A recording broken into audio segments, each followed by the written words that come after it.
il s'est planté de la vigne quand les terrains ont été attribués aux pauvres du pays qui n'avaient pas de terre. Et là, ils ont commencé à planter de la vigne. Et Fitou est devenu un village entièrement vigneron et pastoral. J'ai connu l'époque où il y avait encore 5 à 6 troupeaux dans le village. Et tout ça s'est abandonné et les bergeries ont été occupées par des touristes, ou plutôt les 68 ans qui sont venus, qui ont restauré les bergeries.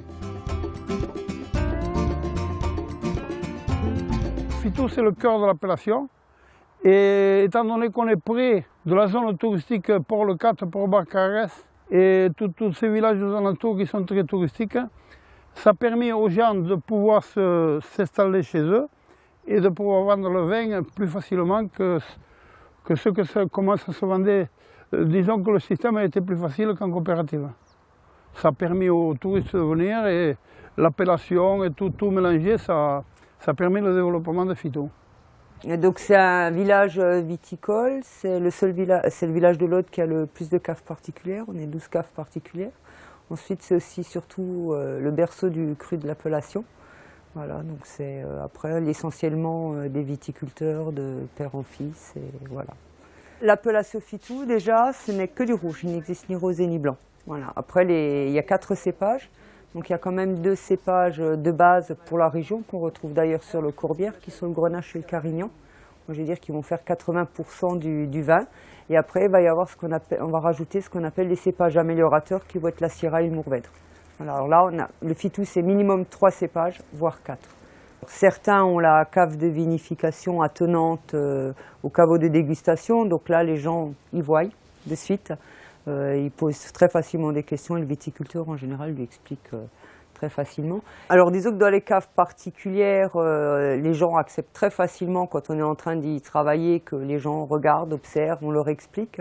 Voilà, c'est pareil au moment des vendanges, c'est souvent alors qu'on est en train de couper le raisin, les touristes s'arrêtent et demandent comment on fait, ce qu'on ramasse comme cépage et voilà.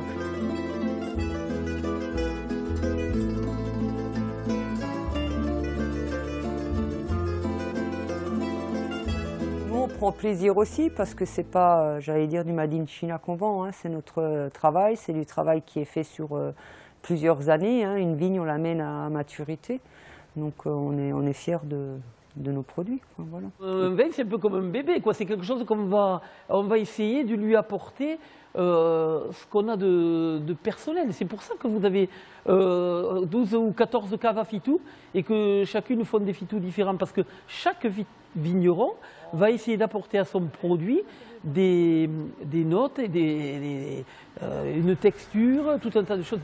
Moi, je ne fais pas de fût de chêne, il y a des gens qui font du fût de chêne. Chacun, à notre manière, on va essayer d'apporter. Et c'est ça ce qui fait lever le matin, c'est ça.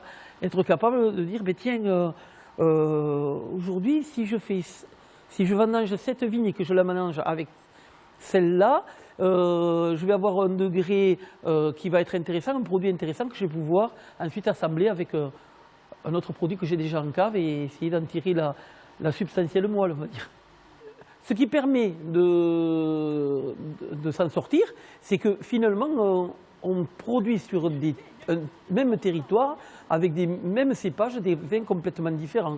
Donc les clients vont, vous savez, les clients ils vont goûter, ils vont faire le tour des domaines, hein, papillons, abeilles, ils vont un peu partout butiner, puis ils vont essayer de sélectionner ce qui leur convient le mieux. Et il faut espérer, quand on a une cave, que c'est son vin qui va être retenu. Maintenant, ce n'est pas toujours ça.